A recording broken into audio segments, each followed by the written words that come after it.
nombre es Santiago Ramírez Borga, yo soy médico infectólogo del Hospital Italiano de La Plata y me dedico además a la gestión, estoy como secretario de salud en el municipio de Berisso.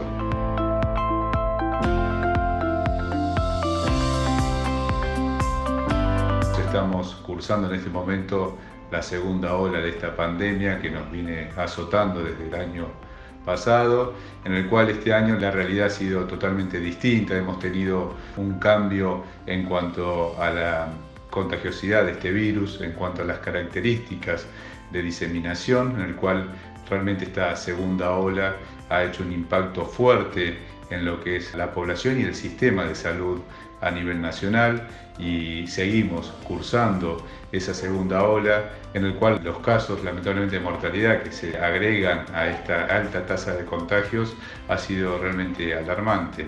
motivo por el cual seguimos trabajando y hay que seguir recomendando a la gente y saber todos que tenemos que seguir cuidándonos como lo hacíamos el año anterior, en el 2020, y saber que en este periodo, en estos meses, los meses de más frío, los meses donde estos virus respiratorios tienen todas las posibilidades de contagiarse, sobre todo con estas características del SARS-CoV-2, de seguir entonces cuidándonos, seguir extremando estos cuidados del uso de barbijo, el distanciamiento y el lavado de manos, como lo hemos aprendido a lo largo de la temporada anterior.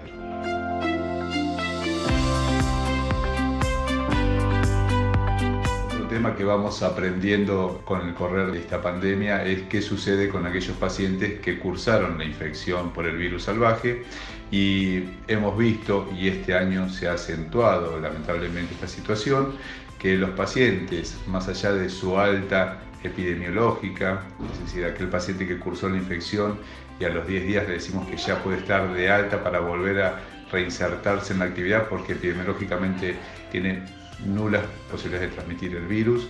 no siempre se condice con la situación clínica de esos pacientes. Estamos viendo que han aparecido distintos síndromes e incluso la sintomatología de la infección por COVID persiste en muchos pacientes por más de 1, 2 o 3 semanas. Tal es así que se han empezado a estudiar últimamente y se han nombrado como un síndrome largo de COVID o long COVID síndrome, que es una forma de presentación de la sintomatología de COVID más allá de las 12 semanas de haber cursado la infección. Por suerte esto se está viendo en un porcentaje menor, se estipula que puede pasar esto en un 10% de los cuadros. ¿Y qué significa este síndrome secuelar que aparece? Es en realidad la persistencia de muchos de estos síntomas, sobre todo el cansancio, dicen la fatiga del paciente, las cefaleas. Puede aparecer también alteraciones en la concentración e incluso a veces alteraciones en cuanto al cabello y a la piel, con caída del mismo.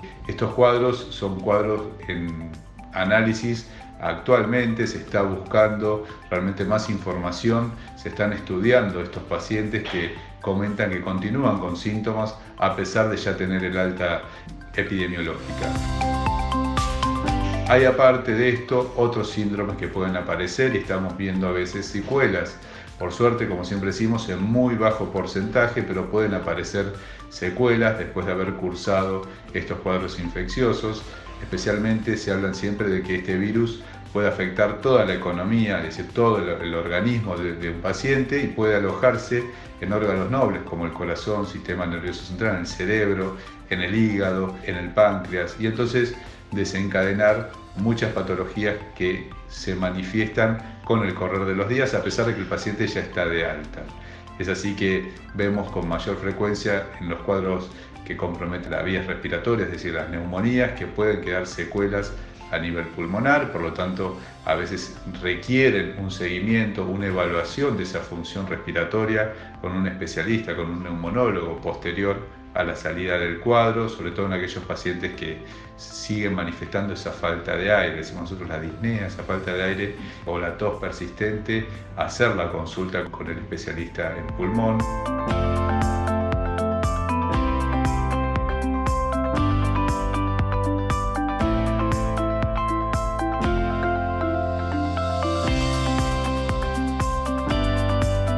La afectación del pulmón puede manifestarse o puede evidenciarse muchas veces con los métodos complementarios, con las imágenes, con las radiografías, y muchas consultas son por un patrón que aparece en estas placas, que es el famoso patrón en vidrio esmerilado, que en realidad lo que nos está demostrando es que hay todavía alguna afectación del intersticio, es decir, lo que componen los pulmones.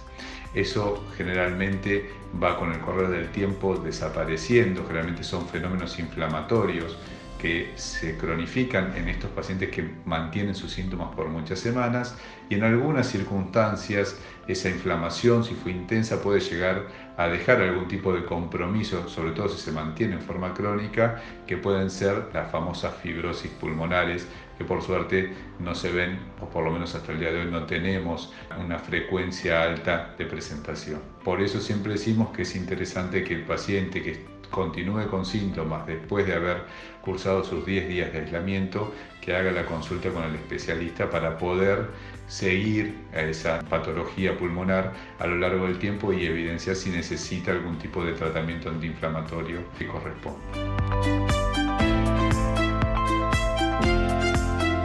Otra patología que aparece, y por suerte también en muy baja frecuencia, es la afectación miocárdica, la presencia de afectación no solo del músculo cardíaco, sino de lo que lo envuelve el corazón, que es el pericardio. Estas afectaciones tenemos que saber que suceden muchas veces con la mayoría de los virus que nos afectan en la vida. El COVID no escapa de esta regla y se puede presentar en un bajo porcentaje. Los estudios que se han publicado a lo largo del mundo hablan de un bajo porcentaje de presentación de esta afectación cardíaca, que a veces se puede manifestar con palpitaciones, con alteraciones del ritmo cardíaco, y que en muy pocos casos puede a lo largo del tiempo dejar una insuficiencia cardíaca. Por supuesto que esto llama la atención y tenemos que tenerlo presente, y se recomienda, si uno practica actividades físicas intensas, hacer la consulta después de haber cursado la infección por COVID con un cardiólogo para hacer una evaluación previa al retomar la actividad física y hacerlo en forma paulatina. Se estipulan, hay trabajos recientes, incluso trabajos con futbolistas locales, en los cuales se analizó qué sucedía con la aparición del COVID en atletas. Se pudo demostrar que realmente la presentación de afectación miocárdica era baja, pero esos atletas tuvieron que tener un seguimiento y una progresión lenta de su actividad física para, como decíamos, cuidar ese miocardio.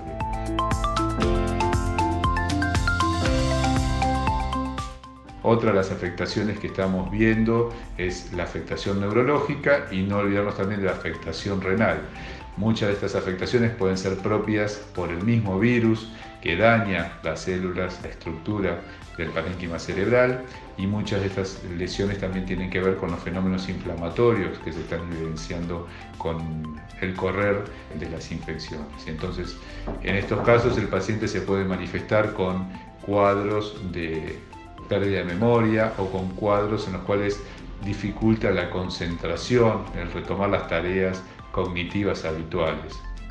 Así que esos cuadros que por suerte duran poco tiempo después de la infección, en aquellos pacientes que se manifiestan después de varias semanas, es conveniente hacer la consulta. Si bien no hay un tratamiento a la fecha estipulado para estos trastornos cognitivos, es importante, como decíamos, es un órgano que amerita un seguimiento y por supuesto necesitamos consultar al especialista.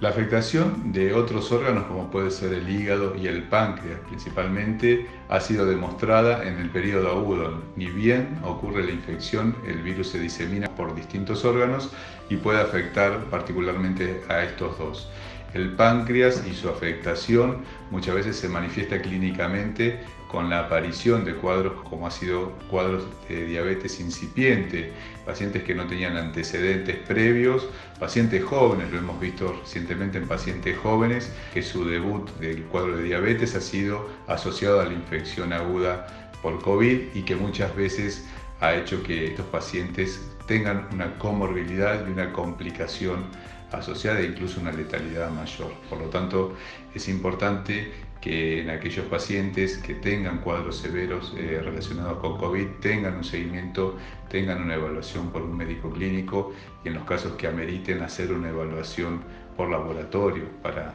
quedarse tranquilos que realmente no tienen ningún tipo de alteración metabólica asociada a su infección aguda. Siempre decimos que los pacientes que estén cursando estos cuadros de infección aguda por COVID, que persista su sintomatología, que esa sintomatología se vaya agravando en los días siguientes, haga consulta inmediata. Tenemos para eso la disponibilidad de los servicios de emergencias. 107 es un número que tenemos que tener todos presentes frente a la aparición de un cuadro al estar cursando una infección aguda por COVID, para poder comunicarnos y hacer la consulta pertinente e incluso para que el médico pueda asistirnos en nuestro domicilio. Estamos cursando los peores meses para lo que representa esta pandemia en nuestro país. Este es un virus, no hay que olvidarse, es un virus de las vías respiratorias, un virus respiratorio que acompaña al virus de la gripe, al virus sincitial respiratorio, de la bronquiolitis de los chicos. Y todos estos virus tienen las condiciones climatológicas ideales para que la población pueda estar hacinada, puede estar en ambientes no ventilados y por lo tanto eso favorece muchísimo la transmisión. Entonces estamos frente a 2 meses en los cuales tenemos que cuidarnos porque epidemiológicamente e históricamente los virus respiratorios se transmiten rápidamente en la población y este virus está de la mano de esas vías. Por lo tanto, los cuidados tienen que ser extremos y este tipo de conductas que venimos planteando de reforzar el uso de barbijo, el distanciamiento y sobre todo el aislamiento social. Si bien sabemos que es duro nuestro segundo año cursándolo, estando en contacto por medios digitales y no el mano a mano y el abrazo, sabemos que si podemos mantener esta conducta por unos meses más, seguramente con el advenimiento de las vacunas podamos realmente doblegar esta pandemia y en menor tiempo poder distender este tipo de medidas.